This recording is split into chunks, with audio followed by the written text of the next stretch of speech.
ज़्यादा समय ना लेते हुए प्रभु के वचन की ओर मैं आपको लेकर के जाना चाहता हूँ। आप तैयार हैं? यस।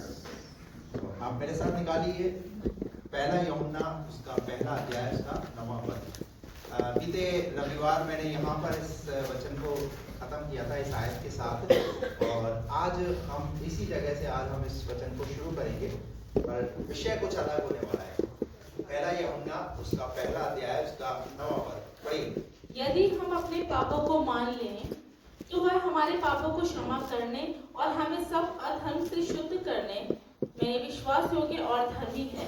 प्रभु का वचन कहता है यदि हम अपने पापों को मान लें, क्या करें? पापों को मान लें और तो वह हमारे पापों को क्षमा करने तो वह हमारे पापों को क्षमा करने और हमें सब अधर्म से शुद्ध करने और हमें सब अधर्म से शुद्ध करने विश्वास योग्य और धर्मी है। वो विश्वास योग्य और धर्मी है। तो बात आती है पाप। अब पाप के विषय में सुनते जरूर है पाप पाप पाप। अगर हम पाप के विषय में अगर देखते हैं तो बाइबल उत्पत्ति की पुस्तक से बताती है पाप के विषय में कि पाप आया कैसे। पाप के विषय में बहुत सारे लोगों की अलग अलग विचारधाराएं हैं। कई लोग उसको किस तरीके से सोचते हैं, कई लोग उसको पाप को किस तरीके से देखते हैं। हम सिर्फ यहाँ पर प्रभु के भवन में आते हैं प्रभु से आशीष पाने का ऐसा ही ना सोचे, पर उस आशीष को पा कैसे सकते हैं। बहुत सारे लोग आशीष को नहीं पा पा रहे, उसके पीछे बंधन क्या है? वो है पाप। बाइबल कहती है तुम्हारे पापों की वजह से तुम्हारी भलाई नहीं हो पा रही। तो हम प्रभु की भलाई को तो देखना चाहते हैं कि प्रभु की भलाई मेरे जीवन में आए, मेरे परिवार में आए, पर कई ऐसे पाप हैं जो हमारे जीवन में है। कुछ दिखने वाले हैं, कुछ गुप्त में है। दिखने वाले तो दिख जाते हैं, पर कुछ ऐसे गुप्त में पाप हैं जिसकी वजह से इंसान और एक विश्वासी उन पापों में क्या करता रहता है? फंसा हुआ रहता है। तो परमेश्वर का वचन कहता है यदि हम अपने पापों को मान ले, तो पापों को मानने से पहले मैं आपके पापों के विषय में थोड़ा सा बाइबल से कुछ बातों को बता दूं। पाप है क्या? ये पाप जो है वो परमेश्वर की आज्ञा का उल्लंघन करना ही पाप है। परमेश्वर के नियमों को नहीं मानना ही क्या है? पाप है। उत्पत्ति की पुस्तक के अंदर आप सबको पता है क्या हुआ। परमेश्वर ने एक आज्ञा दी और उस आज्ञा का पालन नहीं हुआ तो क्या हुआ? उसकी पाप हुआ, और उसकी वजह से आदम और हव्वा दोनों को उस अदन की वाटिका से उन्हें बाहर निकालना पड़ा। पर थोड़ा सा और उस पाप के विषय में मैं आपको परमेश्वर के वचन से बताना चाहता हूं। मेरे साथ निकाल करके पढ़िए पहला यूहन्ना उसका तीसरा अध्याय उसका 4था वचन। जो कोई पाप करता है, क्या लिखा है? जो कोई पाप करता है वह व्यवस्था का विरोध करता है। वो क्या कर रहा है? जो पाप कर रहा है वो व्यवस्था का विरोध कर रहा है। अब व्यवस्था दी किसने है? व्यवस्था दी किसने? व्यवस्था परमेश्वर ने दी ना। इसका मतलब परमेश्वर ने व्यवस्था दी, क्योंकि पुराने नियम में क्या हो रहा था? लोग जैसा चाहे वैसा मर्जी अपने जीवन को चला रहे थे। तो परमेश्वर को व्यवस्था लानी पड़ी ताकि उस व्यवस्था के अंतर्गत इंसान अपने आप को चला सके। जैसे मान लीजिए आज अगर हम इस दुनिया में, इस भारत देश में हैं, और इस भारत देश के भी कुछ कानून है, कुछ व्यवस्थाएं हैं, कुछ नियम है। जैसे मान लीजिए आप रोड में अपना व्हीकल चलाते हैं तो आप कई जगहों पर जो है रेड बत्ती को देखेंगे, लाल बत्ती को देखेंगे। वो लाल बत्ती क्या है? वो एक नियम है। यानी अगर वो लाल बत्ती हुई है तो आपको क्या है? आपको रुकना है, उस नियम को तोड़ना नहीं है। और नियम तोड़ोगे तो क्या होगा?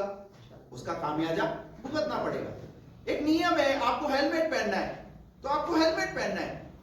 मेरा कहने का मतलब यह है कि अगर नियम अगर लागू किए गए हैं तो उन नियमों के अंतर्गत हमें अपने आप को चलने की जरूरत है।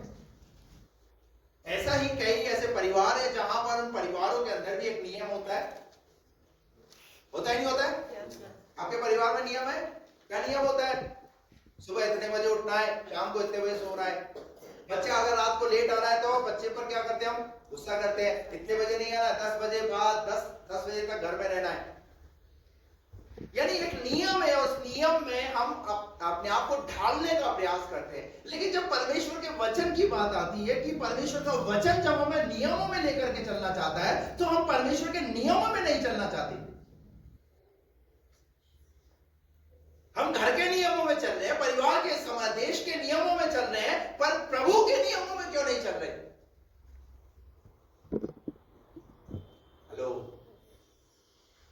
और वही क्या करा रहा है, और नियमों में नहीं चलना वही हमारे लिए पाप है। हम प्रभु के नियमों में नहीं चल रहे, वही हमारे लिए क्या बात कर रही है, वो पाप कर रही है।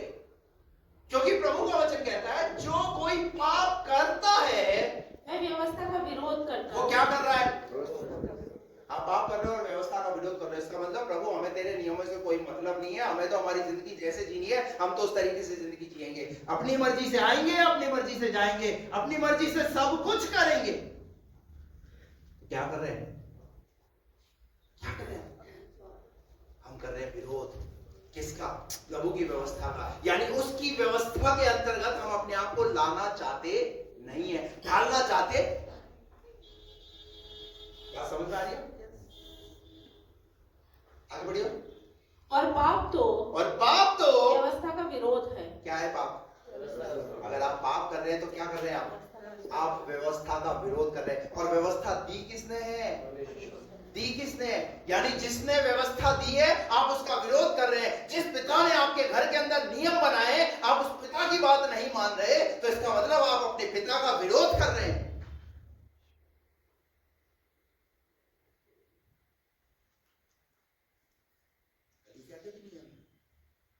में भी पास्टर ने नियम बनाए हैं, और आप कलीसिया के अगर नियमों को फॉलो नहीं करोगे तो क्या होगा, कैसे हम प्रभु से आशीषों को पा सकते हैं। बात समझ में आ रही है हमको। पाप तो व्यवस्था का विरोध है। आगे बढ़िए। तुम जानते हो कि वह इसलिए प्रकट हुआ पापों को हर ले जाए। हालेलुया। परंतु प्रभु यीशु मसीह को क्यों आना पड़ा इस दुनिया में, ताकि वो पापों को क्या कर ले, वो पापों को हर ले। हालेलुया। निकाल के पढ़िए रोमियो की पुस्तक उसका 3रा अध्याय।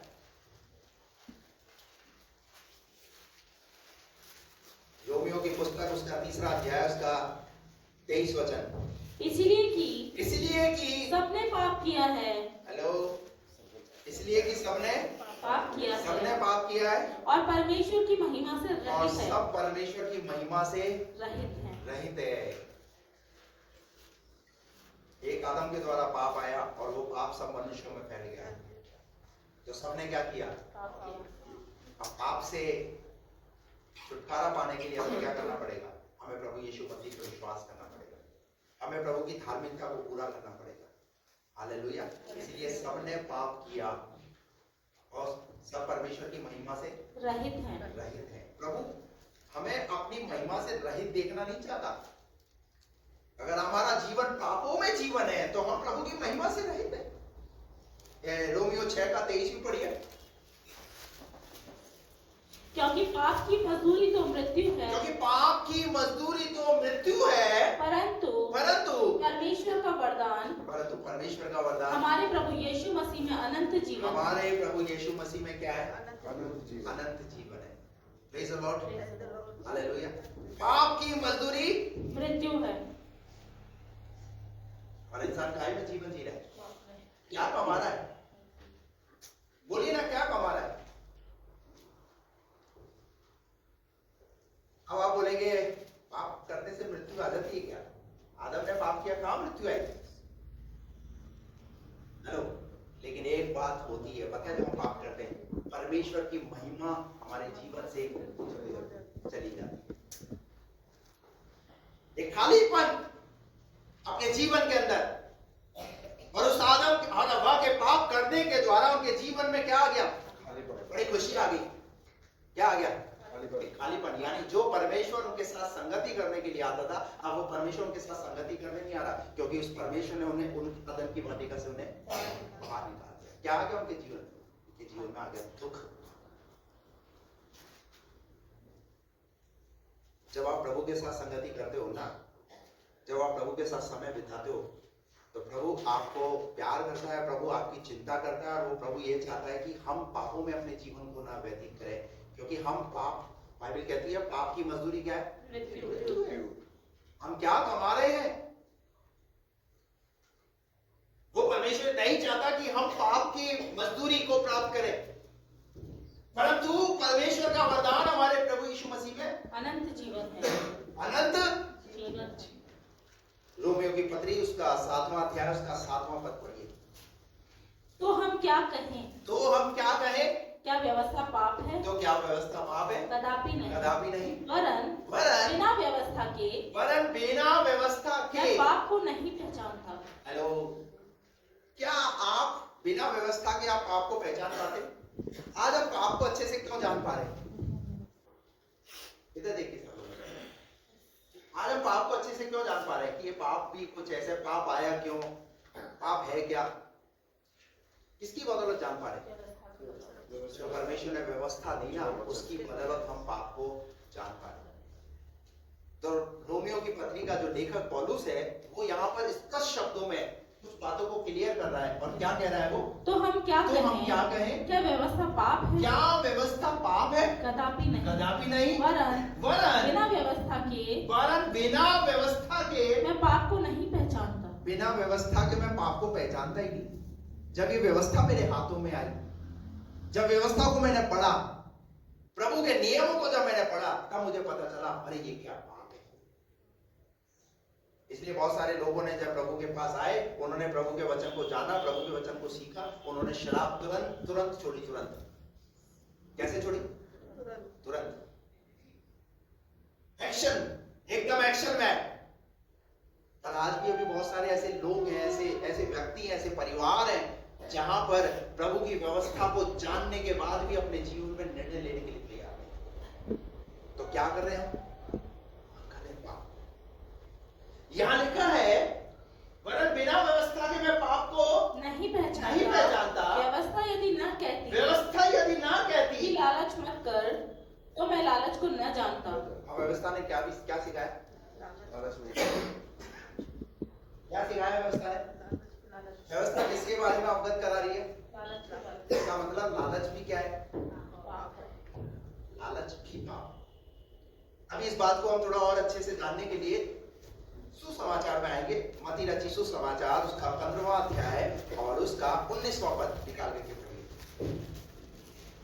क्योंकि बुरे विचार, हत्या, परस्त्री गमन, व्यभिचार, चोरी, झूठी गवाही और निंदा मन ही से निकलती है। हेलो, अब कई पाप तो हमारे जीवन में दिख जाते हैं,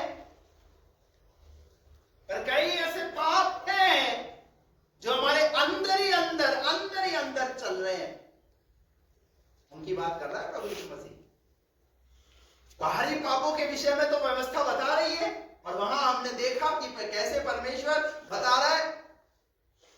लेकिन जब नए नियम में देखते हैं, तो यीशु मसीह हमारे भीतरी यानी अंदर, हमारे स्वभाव में जो चल रहा है, उसकी बात कर रहा है। फिर से पढ़िए, शायद और धीरे पढ़िए। क्योंकि बुरे विचार। कौन से विचार? बुरे विचार भी क्या है? बोलिए ना, बुरे विचार क्या है? बुरे विचार भी पाप। पर आज इंसान के जीवन में क्या चल रहा है? बुरे विचार। कलीसिया में आ रहे हैं तो अभी बुरे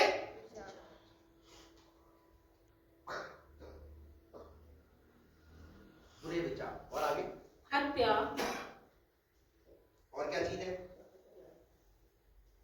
हत्या। क्या कर रहे हैं? कैसे हत्या कर रहे हैं?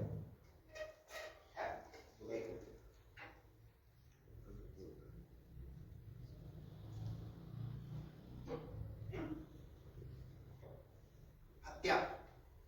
चलिए आगे बढ़िए। परस्त्री गमन, व्यभिचार।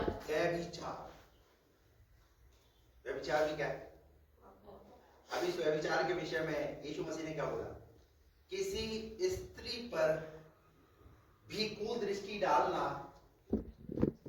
वो व्यभिचार की श्रेणी में। बात समझ आ रही है आपको? यीशु मसीह ने तो देखने को भी क्या बता दिया।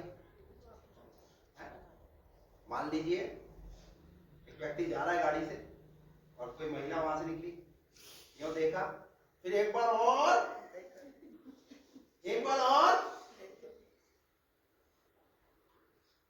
अरे भैया आगे चलो यार, एक्सीडेंट हो जाएगा। किसी स्त्री पर भी कुदृष्टि करना क्या ठहरेगा प्रभु की दृष्टि में? आगे बढ़िए, क्या लिखा है? चोरी। चोरी क्या कर रहे हैं? चोरी। चोरी करना भी क्या है? हेलो, चोरी पाप। और झूठी गवाही। झूठी गवाही वो क्या है? आगे। और निंदा। और क्या चीज? निंदा। निंदा। मन से ये कहां से निकल रही है? मन से। कहां से निकल रही है? इसका मन से निकल रहा है। और इन सब की बात कर रहे हैं प्रभु यीशु मसीह। ये मन से निकल रहा है, यानी पाप जो है हमारे बाहरी गलत काम नहीं, बल्कि गलत सोच, अहंकार, लालच, ईर्ष्या और हिंसा भी है। प्रभु यीशु मसीह कह रहा है ऐसे ऐसे पापों में क्या कर रहा है आदमी, एक विश्वासी अपने जीवन में चल रहा है। बड़े बड़े पाप तो हमने छोड़ दिए, बड़े बड़े अपराध करना तो हमने छोड़ दिया, पर आज भी अभी भी ऐसे ऐसे कामों में, ऐसे ऐसे ईर्ष्या, जलन, लालच, उसमें क्या लगे हुए हैं? उन पापों में। इसीलिए पहला यूहन्ना पहला अध्याय उसके 9वें पद के अंदर यूहन्ना क्या बोलता है? क्या बोलता है यूहन्ना? यदि हम अपने पापों को यदि हम अपने पापों को मान ले। अभी हमारे विश्वासी में क्या क्या ये सोचते बोले हमने जब बपतिस्मा लिया और प्रभु की धार्मिकता को पूरा किया तो हमने अपने पापों का अंगीकार कर लिया, अब हमें हमारे पापों का अंगीकार करने की जरूरत नहीं। लेकिन मैं आपको कहता हूँ हर दिन हमें अपने क्या करने की जरूरत है? प्रभु के पास आकर के हमारे जीवन से कुछ ऐसे गलत काम ना हो, गलत चीजें ना हो। इसलिए क्या करना हमें? यीशु मसीह ने बोला कि जो अंत तक धीरज धरे रहेगा उसी का उद्धार होगा। इसका मतलब हमारी आत्मा का उद्धार हो गया, हमारे शरीर का उद्धार अभी, और इस शरीर को इसको क्या करने की जरूरत है? मार कूट कर वश में लाने की जरूरत है। हमारे जीवन में बहुत सारी इच्छाएं और अभिलाषाएं उत्पन्न होती हैं, ऐसे पाप उत्पन्न होते हैं, परंतु उन्हें क्या करना है? उन्हें पाप को मजदूरी नहीं बनाना है। क्योंकि प्रभु का वचन कहता है कि हम अपने अपराधों को मान ले तो वह हमारे पापों को क्षमा करने। मैं आपको कहना चाहता हूँ, यदि अगर हम एक विश्वासी जीवन के अंदर अभी भी हम ऐसे पापों के अंदर अगर जीवन को जी रहे हैं तो हमें क्या करने की जरूरत है? आशीष ऐसे नहीं मिल जाएगी, प्रभु की भलाई ऐसे ही प्रकट नहीं होगी जब तक हम अपने जीवन को जांचेंगे नहीं। तब तक पौलुस ने कहा यदि हम अपने आप को जांचते दंड ना पाते। क्या हम दंड पाने के लिए बुलाए गए? हम काहे के लिए बुलाए गए? बाइबल कहती है हम उसकी संतान यानी हम उसके वारिस होने के लिए बुलाए गए, हम उसके बेटे और बेटी होने के लिए बुलाए गए। लेकिन आज भी बहुत सारे ऐसे जवान हैं, ऐसे स्त्री, ऐसे पुरुष हैं जो आज भी अपने जीवन के अंदर एक विश्वासी की मोहर लगी हुई है, लेकिन उसके बाद भी वो क्या कर रहे हैं? अपने जीवन में पापों में पड़ गए। गाना है, पापों में जीवन हमारा कष्टों को झेल रहा है। काय में जीवन हमारा? जब पापों में हमारा जीवन रहेगा तो क्या झेलेंगे? ये कष्ट ही झेलोगे, कष्टों में ही पड़े रहोगे, समाधान कहीं से होने वाला नहीं है। जब तक हम अपने आप को जांचेंगे नहीं, जब तक हम अपने आप को ठीक नहीं करेंगे, तब तक हमारे जीवन से मुसीबत हटने वाली नहीं है। क्योंकि ये मैं नहीं, ये प्रभु का वचन कह रहा है। और मैं आज आपको परमेश्वर के वचन से इस बात से अवगत कराना चाहता हूं।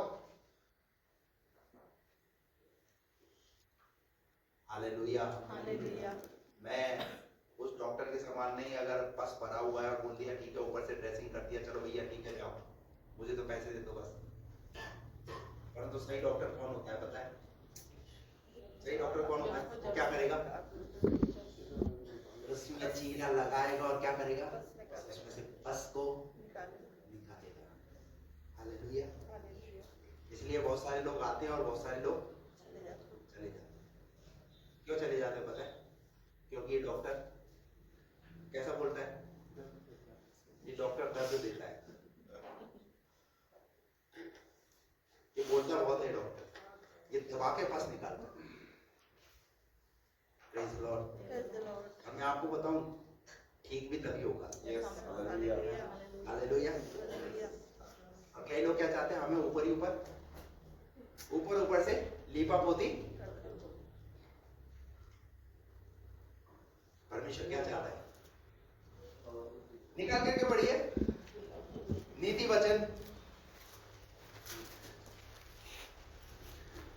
वचन की पुस्तक, उसका 28वां अध्याय और उसका 13 और 14 पद पढ़िए।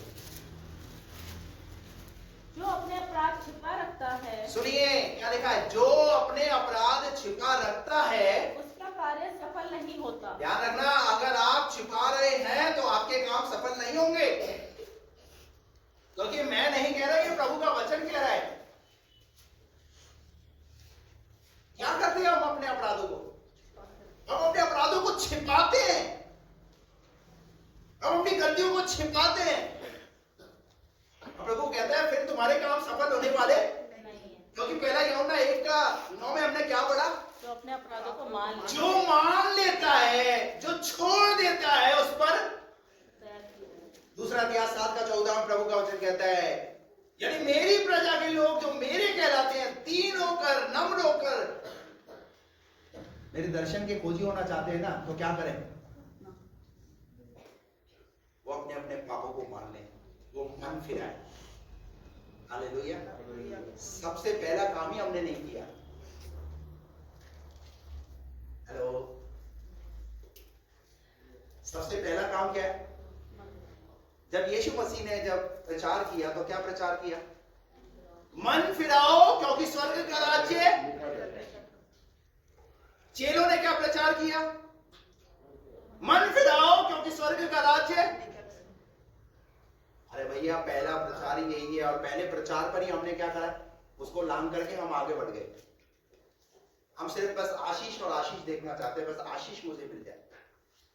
आपको पता है पहली शताब्दी की जो कलीसियाएं थी, दूसरा प्रेरितों के काम उसके दूसरे अध्याय के अंदर बहुत सारी बातें वहां पहले कलीसिया के विषय में लिखा हुआ है। जो पहली शताब्दी की जो कलीसिया थी, उन्होंने क्या किया, कैसे वो एक मन के थे, एक चित्त थे, एक मंडली थे, और कैसे पवित्र आत्मा का काम उन मंडली में, उन कलीसियाओं में हो रहा था। कैसे वो मंदिर के बाहर लंगड़ा व्यक्ति जो बैठा होता, कैसे वो चंगा हो गया? वो ऐसे ही नहीं हो गया, क्योंकि उन्होंने क्या किया? अपने अपने पापों से। और जब पतरस ने जब प्रचार किया ना, तो पता है वो कौन सी भीड़ को प्रचार किया था उसने? कौन लोग थे वो जिनको प्रचार किया? कौन थे वो? इजरायली लोग थे। पतरस वहां खड़े बड़ी भीड़ के अंदर प्रचार करता है, वो कहता है तुमने मेरे यीशु को क्रूस पर चढ़ाया। तब फिर वो आकर के कहने लगे 37 पद के अंदर, हे साहिबो, हम उद्धार पाने के लिए क्या करें? उनको बात समझ में आ गई।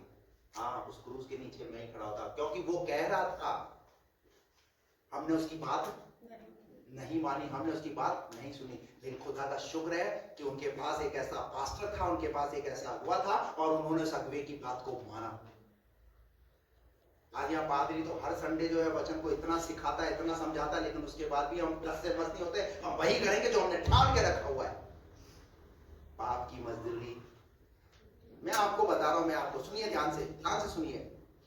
आज अगर आप परमेश्वर के वचन को नहीं मान रहे ना, व्यवस्था का उल्लंघन कर रहे हैं, तो आने वाले समय के अंदर और आने वाली पीढ़ी के लिए आप तैयार हो जाइए उन दुखों को देखने के लिए, उन बातों को भुगतने के लिए। जिन्होंने किया ना, आज वो भुगत रहे हैं। जिन्होंने अपनी मर्जी चलाई, जिन्होंने व्यवस्था का उल्लंघन किया, जिन्होंने परमेश्वर के नियम का उल्लंघन किया, आज वो दुख देख रहे हैं। और अगर हम यहां बैठे हुए और अगर हम परमेश्वर के वचन को सुन करके नहीं मान रहे, तो हम तो देखेंगे हमारी पीढ़ी को भी हम क्या दे करके जाएंगे? क्या गिफ्ट देके जाएंगे? बाइबल कहती है मैं 4 पीढ़ियों तक, कितनी पीढ़ियों तक समान हूं? हजारों पीढ़ियों तक करुणा करने वाला परमेश्वर। और बाइबल कहती है जब तुम मेरी व्यवस्था को नहीं मानोगे तो शाप भी तो आएगा। हालेलुया। इससे अच्छा था कि वचन ही ना सुने। हेलो, अगर आज ये वचन वचन सुन रहे हैं तो क्या है ये वचन? ये वचन हमारे जीवन में आशीष का कारण बनना है। Hallelujah, praise the Lord. इस वचन को ऐसे ही रौंद कर नहीं जाना, परंतु उस वचन पर अमल करना है। क्यों? प्रभु के दास ने आज ये वचन मुझे दिया है। क्या चाहता है परमेश्वर? प्रभु हमारी चिंता करता है, प्रभु हमारी भलाई के बारे में सोचता है, परंतु हम उसकी भलाई को नजरअंदाज करते हैं। नीति वचन का लेखक क्या बोलता है? जो अपने अपराध छिपा रखता है उसका कार्य सफल नहीं होता। उसका काम सफल नहीं होता। आप चाहे कितना ही छुपा लो, लेकिन वो एक दिन प्रकट हो जाएगी। आप मनुष्य से छुपा सकते हैं, लेकिन प्रभु से थोड़ी छुपा सकते हैं। और आप सोच रहे हैं कि मेरे काम सफल हो जाए,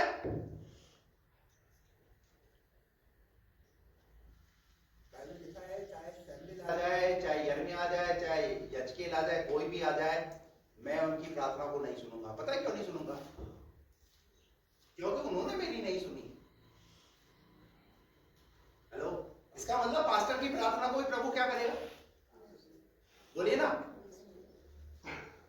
अरे तुम तो प्रार्थना कर रहा पास्टर, पर ये विश्वासी है ना, ये लोग है ना, ये नहीं सुन रहे ना। मैं तो इन्हें आशीष देना चाहता हूं, मैं तो तुझे मानता हूं कि तू मेरा बेटा है। तू हेलो, बाइबल कहती है अपने अपराधों को मानो। याकूब की किताब उसके 5वें अध्याय के अंदर भी क्या लिखा हुआ है? क्या लिखा वहां पर? याकूब 5 का 16 पढ़िए।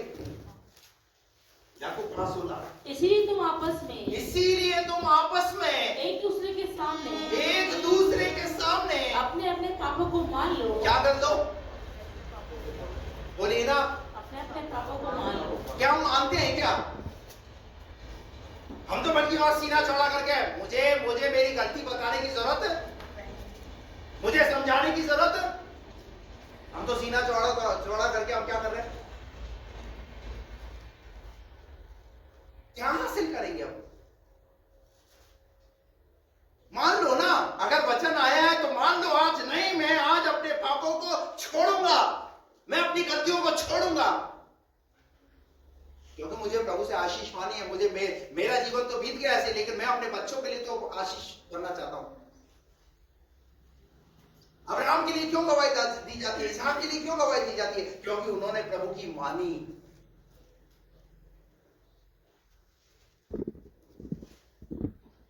अगर हम अपने जीवन को पाप में चलाते रहेंगे, हम कुछ हासिल नहीं करेंगे।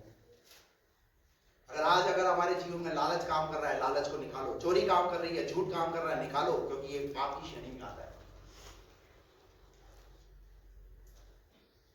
हालेलुया। अपने आप को ठीक करो, क्योंकि प्रभु का वचन कहता है जो अपने अपराध छिपा रखता है उसका कार्य सफल नहीं होगा। परंतु जो उनको मान लेता है, जो उन्हें मान लेता है और छोड़ भी देता है, उस पर दया की जाएगी। हेलो, क्या करता है? जो मान लेता है। अभी ये जो मान लीजिए मेरे पाप है, अभी मैं क्या करता हूं? मैं बोल रहा हूं हाँ मैंने पाप किया। आज के वचन को सुन करके हाँ मैं मान रहा हूं, मैंने क्या किया? मैंने पाप किया। हाँ मैं मान गया इस बात को। मानने से काम नहीं चलेगा, पर क्या करना पड़ेगा? उसको छोड़ना पड़ेगा। हालेलुया। बहुत सारे लोग मानते हैं पर छोड़ते नहीं। समझ में आ रही है आपको? तो क्या करना है हमें? जो मानेगा और छोड़ देगा उस पर दया की जाएगी। उस पर क्या की जाएगी? इसका मतलब प्रभु क्या करना चाहता है? प्रभु तो दया करना चाहता है। हालेलुया।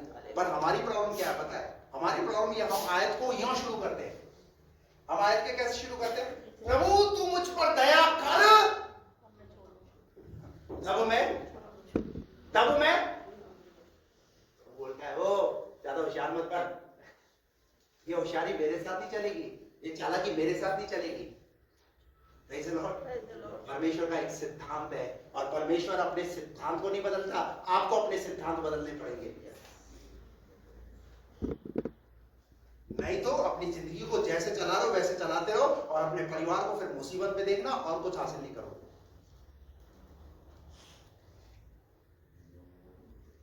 इसी का अगला पद भी पढ़ दो, क्या लिखा हुआ? जो मनुष्य निरंतर प्रभु का भय मानता है। निरंतर कैसे? कैसे? निरंतर प्रभु का भय मानता है, वह धन्य है। वो क्या है? अरे प्रभु का निरंतर भय मानो, बल्कि सामना मत करो। यो मत बोलो कि आज ये वचन जो है ना आज मेरे ऊपर ही ठोक दिया। अरे भय मानो प्रभु का। प्रभु तुमसे प्यार करता है, तुम्हारी चिंता करता है, तुम्हारे जीवन को, तुम्हारा परमेश्वर तुम्हें पाप में नहीं देखना चाहता, परंतु पापों, बहुत सारे लोगों की आदत क्या है, पापों को छोड़ करके फिर से पाप करना। जब परिस्थितियां ठीक नहीं होती ना, कोई फायदा नहीं हुआ प्रभु से, चलो करना शुरू कर दो। कौन देख रहा है? अरे वो तो देख रहा है ना, वो न्यायी परमेश्वर तो वो है ना, पादरी न्याय थोड़ी है, पादरी थोड़ी न्याय करेगा, पादरी आशीष थोड़ी देगा, आशीष तो वो देगा ना। आप किसकी दृष्टि में गुनाह कर रहे हैं? आप उसकी दृष्टि में गुनाह कर रहे हैं। बुढ़ाऊ पुत्र ने क्या किया? बुढ़ाऊ पुत्र ने अपनी गलती को माना ही नहीं, परंतु क्या किया उसने? अपनी गलतियों को छोड़ा। और पता है एक काम उसने किया, उसने कहा पिताजी मैंने तेरे विरोध में और स्वर्ग के परमेश्वर के विरोध में मैंने क्या किया है? पाप किया है। जब आप पाप करते हैं ना तो एक दुनियावी व्यक्ति के विरोध में और दूसरा परमेश्वर के विरोध में जब हम गुनाह करते हैं, और जब माफी मांगनी है ना तो उन दोनों से माफी मांगनी। हालेलुया। कई बार जब हमारा किसी के साथ कुछ हो जाता है ना तो हम जो है परमेश्वर से माफी मांग लेते, उससे माफी नहीं मांगी। पर प्रभु क्या देखना चाहता है? प्रभु ये देखना चाहता है जैसे तूने मुझसे प्रार्थना की है वैसे ही जिसके विरोध में तूने गुनाह किया है, जैसे जिसके विरोध में बोला है वैसे उसके पास भी जाकर के वही शब्द जाकर के बोल। मेरी दया को देखना चाहता है ना, क्योंकि बाइबल कहती है क्या करेगा परमेश्वर? अपनी दया कौन ढेलेगा? वो परमेश्वर अपनी दया को प्रकट करेगा। हालेलुया। हो गया पूरा? परंतु जो अपना मन कठोर कर लेता है, ओ करो ऐसे जैसे मैंने किया।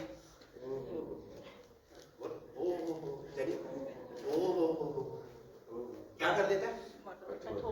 जो अपना मन, आज बहुत सारे लोगों ने क्या करके रखा है? अपना मन कठोर किया। और लिखे हो, पढ़िए आगे ये लिखा है, बहुत अच्छा लिखा उस व्यक्ति के लिए। वह विपत्तियों में पड़ा रहता है।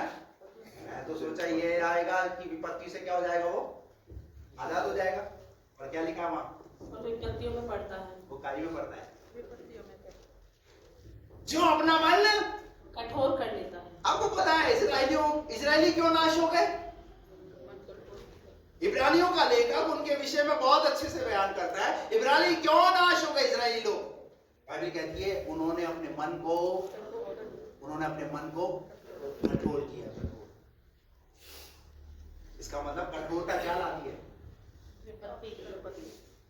मुझे चर्च नहीं जाना, क्या कर लिया? मुझे बाइबल नहीं पढ़नी, मुझे प्रार्थना नहीं करनी, तो नहीं करनी थी नहीं करनी, कोई बात नहीं, तू कठोर कर ले। क्या क्या क्या पाएगा तू प्रभु से? बाइबल कहती है तू विपत्ति को पाएगा, विपत्ति। और जब विपत्ति आएगी ना तो विपत्ति तुम्हारे डेरे से दूर नहीं होगी। अगर चाहते हैं कि विपत्ति हमारे डेरे के निकट भी ना आए, क्योंकि वो परमेश्वर तो कहता है मैं अपने दूतों को तेरे निमित्त आज्ञा दूंगा कि वो तेरी क्या करे? तेरी अगुवाई करे, तेरी सुरक्षा करे। पर वो दूत हमारे इर्द गिर्द क्यों नहीं है?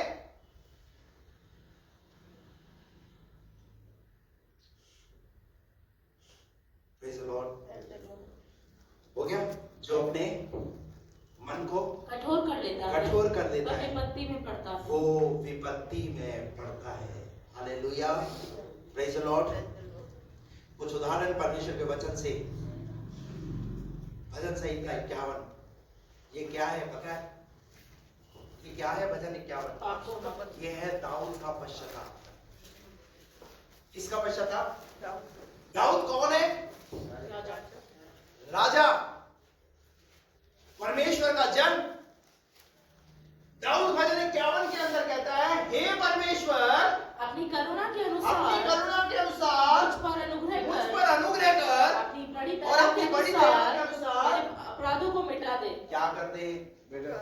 क्या कर दे? जिसे पता है कि परमेश्वर ने मुझे राजा बनाया, मुझसे गलती हुई ना, अब मैं गलतियों में जीवन को जीना नहीं चाहता, परंतु मुझसे जो गलती हुई उन गलतियों को मैं ठीक करना चाहता हूँ, मैं उन्हें उनकी क्षमा प्रभु से चाहता हूँ। और क्या बोल रहा है? मेरे अपराधों को क्या कर दे? क्या कर दे? इसका मतलब हमारे विषय में कुछ चीजें लिख दी गई है। हेलो, क्या कर दी गई है? लिख दी गई है। अब क्या चाहते हैं आप कि वो चीजें क्या कर दी जाए? तो मिटेंगी कैसे? यीशु मसीह का लहू सब पापों से शुद्ध करता है। आपको प्रभु यीशु मसीह को लहू को अपने लिए अपने ऊपर उतारना पड़ेगा। प्रभु मुझे जूफा से धोकर, आगे वो कहता है मुझे जूफा से धोकर क्या कर दे? मुझे शुद्ध कर दे, ताकि मैं तेरी चितौनियों को समझ सकूं। आज मैं आपको कहता हूं, प्रभु की चितौनियों को नजरअंदाज मत करो, परंतु उसकी चितौनियों को समझ करके जाओ कि वो तुमसे प्यार करता है। हालेलुया। एक राजा होकर के क्या कर रहा है? अपने अपराधों को मान रहा है। क्या हम उससे बढ़ करके? बोलिए ना, क्यों नहीं हमको बात समझ में आती? क्यों नहीं हम अपनी गलती का पश्चाताप करना चाहते? क्यों नहीं हम अपनी गलती को छोड़ना चाहते? क्यों नहीं हम अपनी गलतियों में पड़े क्या रहना चाहते हैं? क्या आपको पता तो है ना, इस देश को, दुनिया को कौन चला रहा है? देश को तो मोदी साहब चला रहे हैं, दुनिया को कौन चला रहा है? गाना तो गाते हैं, दुनिया बनाने वाले तेरी जय हो, पर दुनिया बनाने वाले की तो सुन, बस गाना गा करके उसको खुश कर रहे हैं। वो बोलता है अच्छा, खुश हो जाएगा है? दाऊद का जीवन देखो, वो कहता मैं दिन में 7 बार क्या करता हूं? प्रभु की स्तुति और आराधना करता हूं। उसके बाद भी क्या हो गया? उससे गलती हो। मसीह जीवन जो है ना, वो ऐसे ही जीवन नहीं है। मसीह जीवन को बहुत सावधानी पूर्वक आपको चलाना पड़ेगा। अगर प्रभु पे विश्वास किया है ना, तो प्रभु के प्रेम को, प्रभु की दया को समझना पड़ेगा। वो प्रभु नहीं चाहता कि हम अपने जीवन को पापों में, परंतु अगर हमारा जीवन अभी भी ऐसे पापों में है तो हमें पापों को छोड़ने की जरूरत है। हालेलुया। दाऊद ने क्या किया? अपने पापों को छोड़ा। Praise the Lord. हालेलुया। आपको पता है जक्कई के बारे में? जब यीशु मसीह की मुलाकात जक्कई के साथ हुई, जक्कई के घर में जब यीशु मसीह गए, तो जक्कई ने क्या किया? 19 उसका 8 और 9 पद पढ़िए।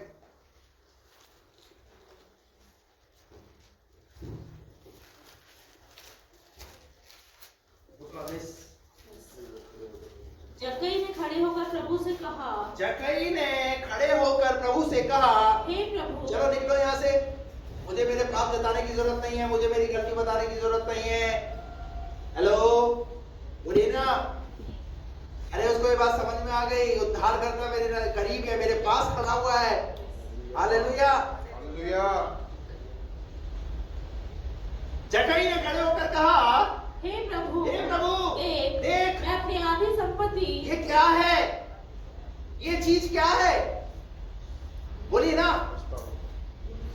ये उसका पश्चाताप, ये उसकी गलती जो उसने की जीवन भर अपने जीवन से। क्या कर रहा है वो? देख प्रभु, मैं अपनी आधी संपत्ति कंगालों को देता हूं। कंगालों को, इसका मतलब उसका जीवन काई से भरा हुआ था? उसका जीवन लालच से भरा हुआ था, और उस लालच की वजह से उसके जीवन से क्या चली गई थी? शांति। और शांति की खोज को पाने के लिए तो तभी तो वो गूलर के पेड़ पे चढ़ गया। अरे वो ऐसा उद्धार करता परमेश्वर, मैं उसको देखना चाहता हूँ, वो दिखता कैसा है, वो लोगों के जीवन में शांति देता है। क्या मेरे जीवन में शांति आएगी? अभी तो उसने अपने पोजीशन की चिंता नहीं करी कि मैं जक्कई जो है वो हूं, लेकिन उसने क्या किया? अपने आप को दीन किया। और जब प्रभु यीशु मसीह उसके घर आए, तो वो साफ साफ इस बात का ऐलान कर रहा है, कि आज से मैं अपना जीवन पापों में नहीं। हालेलुया। मैं इस प्रकार की गलती में अपने जीवन को नहीं बिताऊंगा। जो कुछ मैंने किया उसको मैं अपने घर से निकालूंगा। हालेलुया। और कौन सी धन संपत्ति थी उसके घर में? बोलिए ना, कौन सी धन संपत्ति थी? है? अधर्म से कमाई गई धन संपत्ति। वो पैसा घर के अंदर पड़ा हुआ है। आज आपके घर के अंदर ऐसी चीजें पड़ी हुई है जिसकी वजह से प्रभु की आशीष आपके घर पर उतर नहीं रही है। तो बहुत सारे लोग जो है बाहर से बियर दारू की बोतलें घर में ला करके रखते हैं। हेलो, बहुत सारे लोग अपने जेब में पुड़िया रखते हैं। क्या है वो आशीष को खो देने वाली चीज है आपके जीवन से।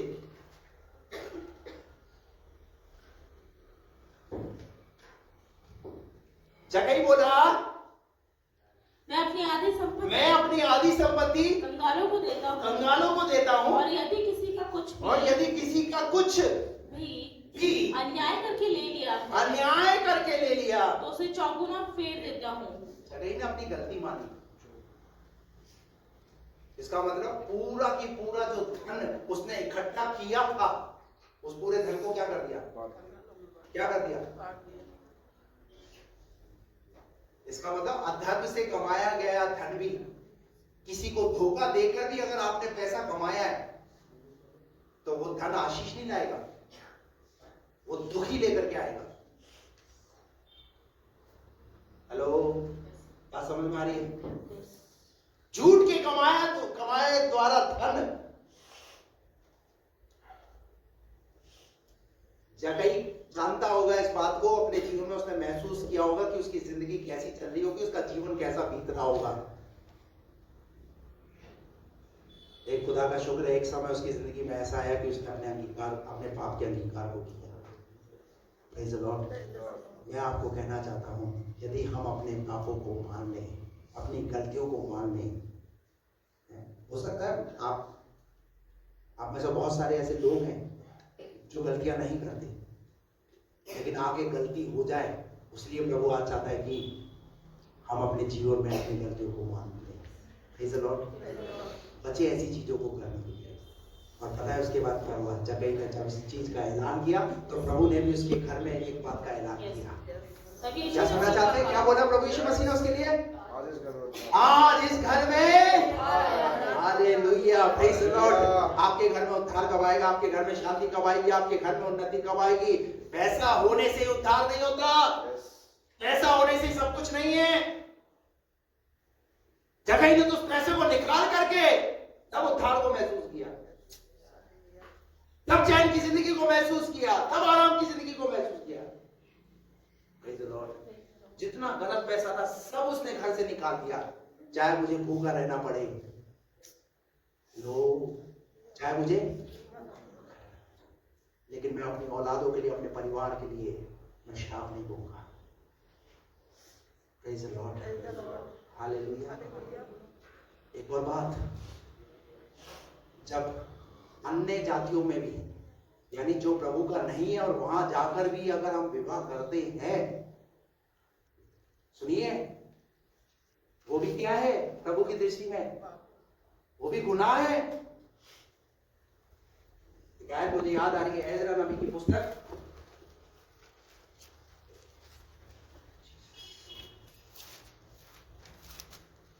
हालेलुया, पढ़िए एजरा नबी की पुस्तक, उसका 9वां अध्याय और उसका 10 पद पढ़िए।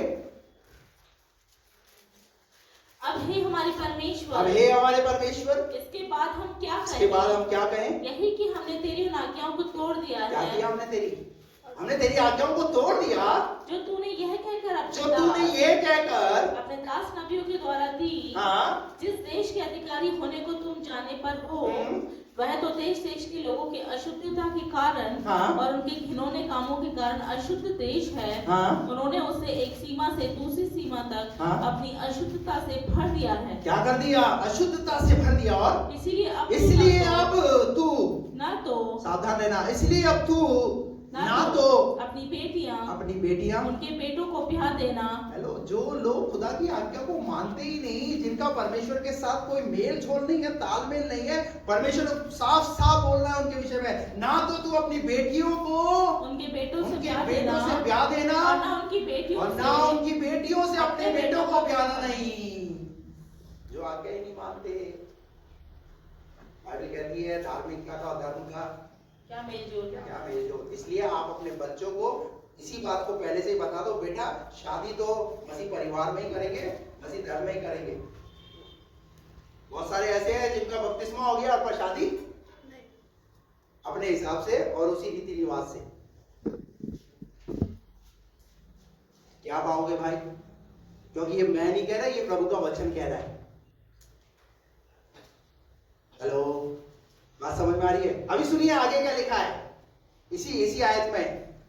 ना ब्याहना और ना कभी उनकी बेटियों से अपने बेटों का विवाह करना। हाँ। और ना कभी उनका कुशल क्षेम चाहना। इसलिए कि तुम बलवान बनो। हेलो,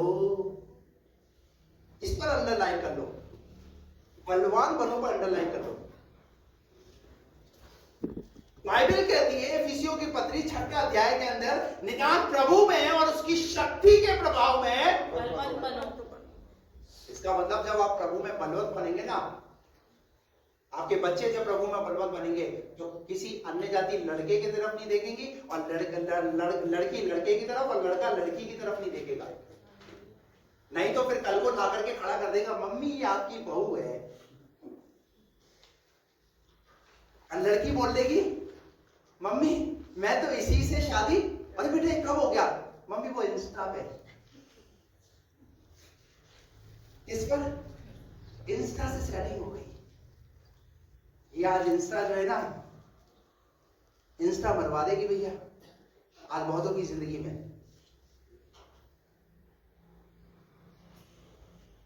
बात समझ में आ रही है? क्या बोला प्रभु ने? बलवंत बनो, बलवंत। Praise the Lord. मैं आपको कहना चाहता हूं, जितने बच्चे यहाँ बैठे हुए हैं जिनकी शादी नहीं हुई, परमेश्वर के वचन को सुन लो, प्रभु के वचन के अनुसार करना। आपके माता पिता जहां करें, जहां सोचे, वहां पर ही आपका होना है? हाँ, अभी तो पढ़ना है आगे क्या लिखा और? इसलिए कि तुम बलवान बनो और उस देश के अच्छे अच्छे पदार्थ खाने पाओ। और उस देश के, प्रेज़ द लॉर्ड। अरे जब तुम बलवान बनोगे, जब प्रभु की आज्ञाओं का पालन करोगे, जब पापों में जीवन को नहीं चलाओगे, तो प्रभु तुम्हारी कितनी चिंता करता है। वो कह रहा है क्या पाओगे तुम? अच्छे अच्छे पदार्थ खाने पाओ। अरे तुम्हारा परमेश्वर भी तो तुम्हें खिलाना चाहता है, लेकिन कब खाओगे? जब तुम बलवान बनोगे तब, प्रभु में, प्रभु की बातों में। और मैं आपको कौन सी बातें बता रहा हूं? मैं आपको दुनिया की बात नहीं बता रहा, पर मैं आपको प्रभु की बात बता रहा हूं। अगर आप जब प्रभु की बातों को सुन करके आप निर्णयों पर आओगे और निर्णय लोगे ना, तब आपके जीवन में आप प्रभु की आशीषों को दो। आगे क्या लिखा है? और उस देश के अच्छे अच्छे पदार्थ खाने पाओ। हाँ। और उसे ऐसा छोड़ जाओ कि वह तुम्हारे वंश के अधिकार में सदैव बना रहे। हाँ। उस सब के बाद जो हमारे बुरे कामों और बड़े दोष के कारण हम पर बीता है। हाँ। जबकि हे हमारे परमेश्वर, तूने हमारे अधर्म के बराबर हमें दंड नहीं दिया। हाँ। वरन हम में से कितनों को बचा रखा है। क्या करके रखा परमेश्वर ने? हेलो, क्या करके रखता है प्रभु? आपको पता है ये बचा के क्यों रखता है? पता है? क्योंकि कोई है जो तुम्हारा नाम लेकर के प्रार्थना कर रहा है। प्रभु मैं उस भाई के लिए प्रार्थना करता हूं, मैं उस बहन के लिए प्रार्थना करता हूं, प्रभु उसे उस अधर्म से बचा करके रखना। हालेलुया। क्या करे वो तुम्हें? बचा करके रखे। और आगे तुम क्या हम तेरी आज्ञाओं का फिर से उल्लंघन करके इन घिनौने काम करने वाले लोगों से। पर क्या करते हैं क्या ये लोग? वो बचा कर रखता है, फिर भी हम क्या करते हैं? हम घिनौने काम करते हैं, उल्लंघन करते हैं, उल्लंघन। और आगे घिनौने काम करने वाले लोगों से समधियाना का संबंध करें। क्या कर रहे हैं? समधियाना समझते हैं? उनके साथ क्या कर रहे हैं? आपने, अरे भैया वो कहां और हम कहां। अरे जब मसीह पर विश्वास किया है, प्रभु पर विश्वास किया है, तो अपने आप को बलवंत बनो। हालेलुया। एक डिसीजन में आओ। क्या करने लगे वो लोग?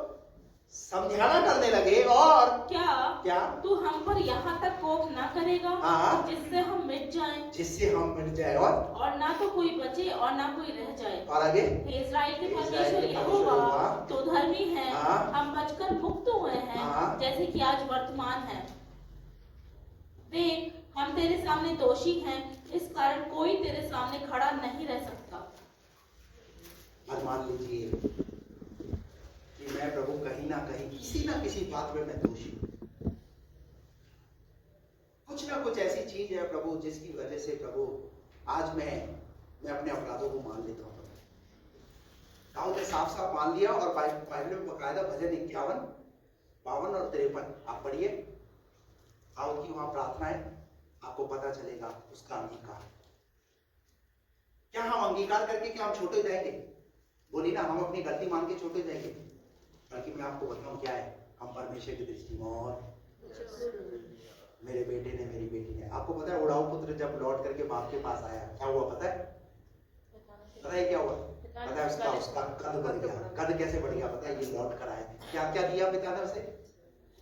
जो चीज खो करके चला गया था, छोड़ करके चला गया था, खुद उसके पिता ने उसे दोबारा उसे लौटा करके दे दी। हालेलुया। मैं आपको कहना चाहता हूँ, जब आप लौटोगे खुदा आपको फिर से उठा के चलाएगा। बाइबल कहती है पतरस, वो पतरस जिसने 3 बार यीशु का इनकार किया, और जब 3 बार इनकार किया, यीशु मसीह ने पहले बोल दिया था, मुर्गे बांध देने से पहले तू कितनी बार मेरा इनकार करेगा? और जब तीसरी बार ये घटना उसके साथ घटी, तो पतरस, बाइबल कहती है, वो फूट फूट करके रोने लगा। वो रोने लगा और कहने लगा, कहीं ना कहीं मैं ही हूँ, मेरे प्रभु का साथ उस समय मैंने उसे नहीं लिया, मैं खड़ा नहीं रहा। और बाइबल कहती है, परंतु उसी पतरस को प्रभु ने फिर से बात किया, और क्या बना दिया पता है? वो पतरस क्या करने लगा? वो पतरस जब पवित्र आत्मा पाया, उसके बाद जब वो पतरस जब चलता था, उसके वस्त्र से सामर्थ निकलती थी। हालेलुया। मैं आपको कहना चाहता हूँ, अगर हमने अपने जीवन में पाप की वजह से प्रभु की कई चीजों को खो दिया है, तो आज फिर से प्रभु हमें उन चीजों को देने के लिए तैयार है, क्योंकि उसका वरदान हमारे प्रभु यीशु मसीह में अनंत काल का। यदि हम अपने अपराधों को, अपने पापों को मान लें और छोड़ दें, तो प्रभु हम पर क्या करेगा? आइए अपनी आंखों को बंद करें।